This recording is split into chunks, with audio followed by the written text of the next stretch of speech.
সূর্যদেবকে কেউ মানুক আর নাই বা মানুক, সূর্যদেব নিজে পুড়ে সকলকে আলো দেয়। আমাদের জীবনটাও তদ্রূপ এমনই হওয়া প্রয়োজন। কিছু পাওয়ার আশায় নয়, নিঃস্বার্থভাবে মানব কল্যাণের জন্য সমস্ত কর্ম করা উচিত। সূর্য আমাদের মান যশ দেয়। সূর্য নিঃস্বার্থভাবে আমাদেরকে আলো প্রদান করে। জীব জগতে প্রাণ হলো সূর্য। কেউ সূর্যদেবকে মানে, কেউ সূর্যদেবকে মানে না।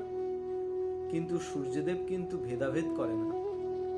যে সূর্যদেবকে মানে তাকেও আলো প্রদান করে থাকে, আর যে সূর্যদেবকে মানে না তাকেও আলো প্রদান করে থাকে। আমাদের জীবনের মূল লক্ষ্য এটাই হওয়া উচিত যে সূর্যের মতো কারো কাছে সম্মানের আশা নয়, কিছু পাওয়ার আশা নয়, বরং মানব কল্যাণই আমাদের একমাত্র মন্ত্র হওয়া উচিত।